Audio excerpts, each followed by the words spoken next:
Hi, I'm Nick McLeod from the One Mile Bakery in Cardiff. Welcome to the Whiz Kids Cook Along. We're going to be doing 4 amazing recipes for you to cook for you and your families.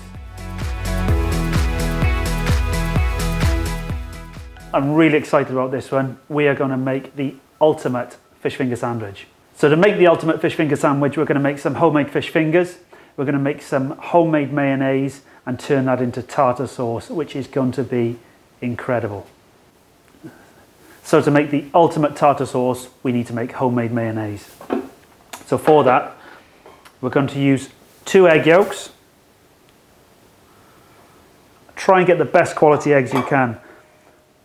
Really lovely golden yolks will help your mayonnaise not only have an amazing colour, but amazing flavour.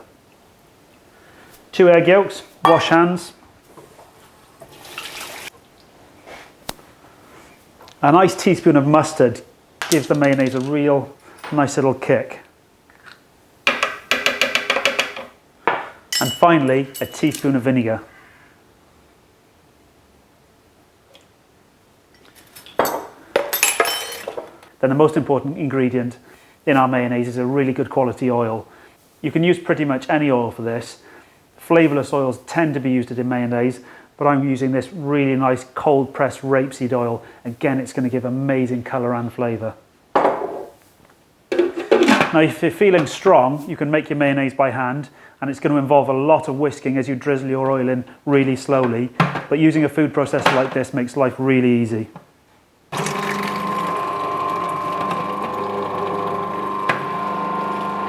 So the key to making a good mayonnaise is drizzling the oil in really, really slowly. The first 30 seconds are key, so take your time.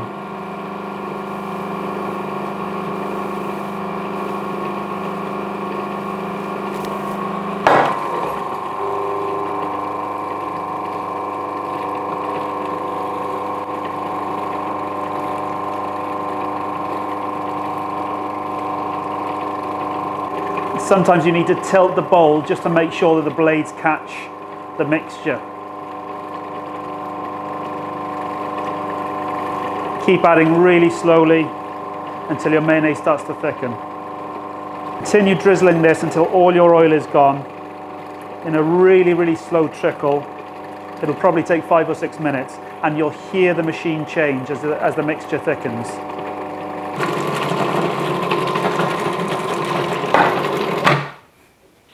Okay, so once your mixture is really thickened up,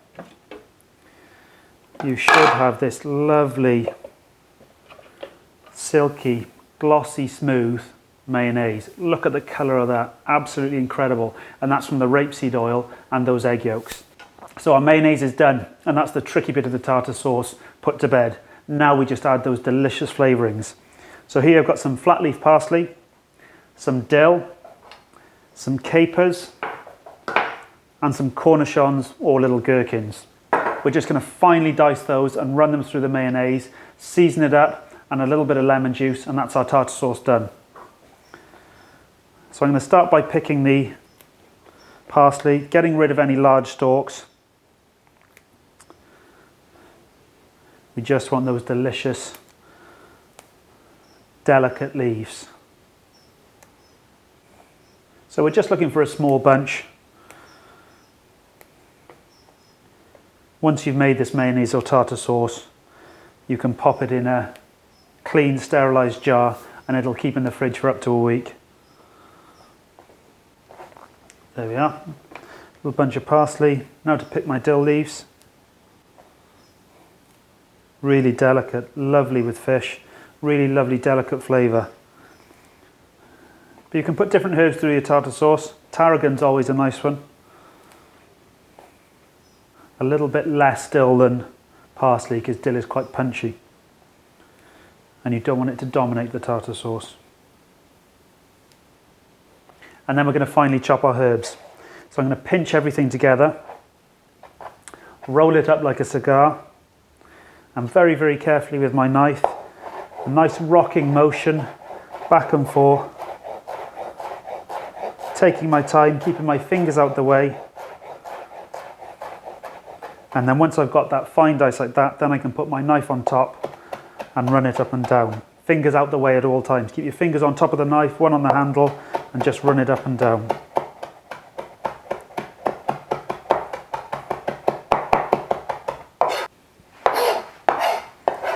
We'll pop that into our bowl. Next, a teaspoon of capers. These are like little vinegar bombs. They add such a nice little pickled flavour and are really punchy. You can leave these whole or just chop them up a little bit. I'm just going to roughly chop them.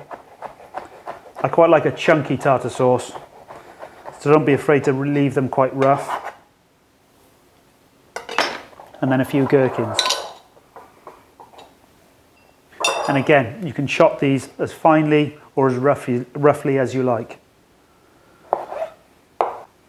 And the nice thing about making everything homemade is you can really customize it. So add as much or as little of each ingredient as you like. And finally, we bring it all together with that amazing homemade mayonnaise.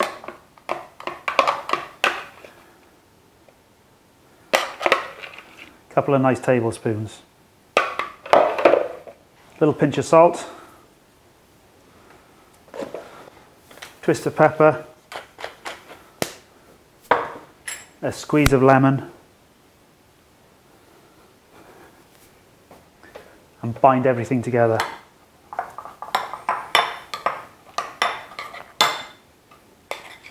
Just look at that colour.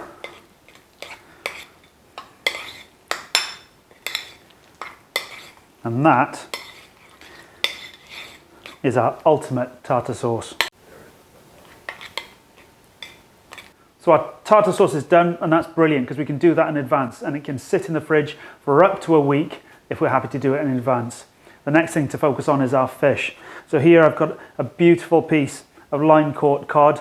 This is about 250 grams and we'll get 6 chunky fish fingers out of this. So I'm going to portion this piece of fish up into 6 really generous chunky fish fingers.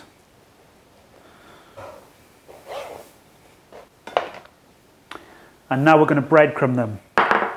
This is called panéing, where it goes into a mix of flour with salt and pepper, then into some beaten egg, and finally into our breadcrumbs. Now if you're making your own breadcrumbs, you want to use day-old bread really. It wants to be a little bit stale and have lost its moisture, otherwise you won't coat your fish fingers properly and they won't go crispy. So I'm going to season my flour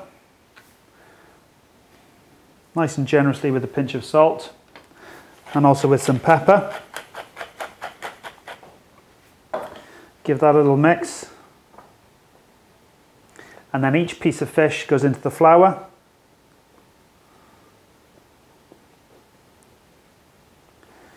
And dust that excess off. So it's only really lightly coated. Then into the egg. And finally into the breadcrumbs.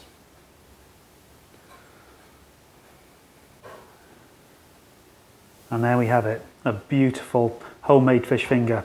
I'm going to make the rest of these and I'll see you when they're done.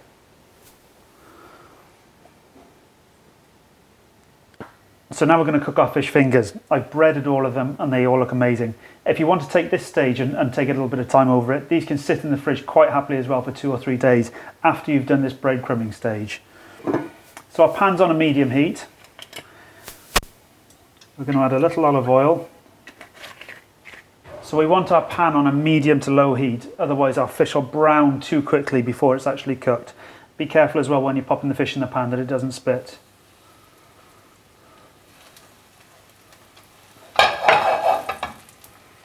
And then you get that lovely sizzle.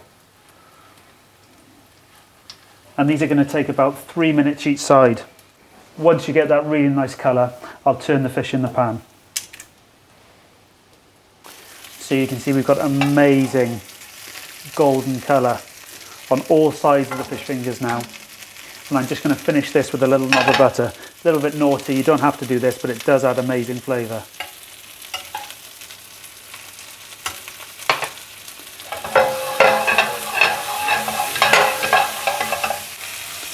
And then the fish fingers come out onto some kitchen paper.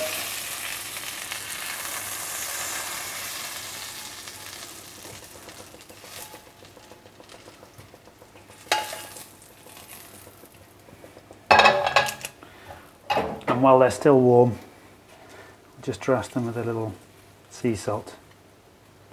So finally, it's time to assemble our ultimate fish finger sandwich. And you can't have an ultimate fish finger sandwich without amazing bread. So try and get yourself a really nice quality white bloomer. Cut yourself a couple of generous slices. And butter with salted butter.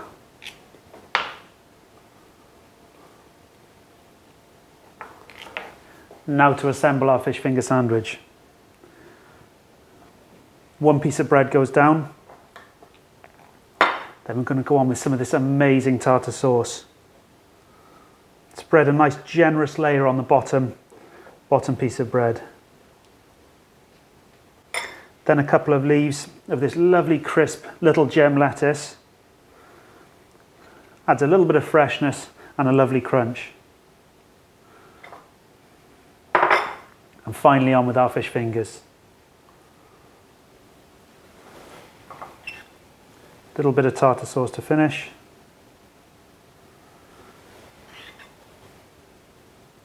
And the lid goes on. And there we have my ultimate fish finger sandwich.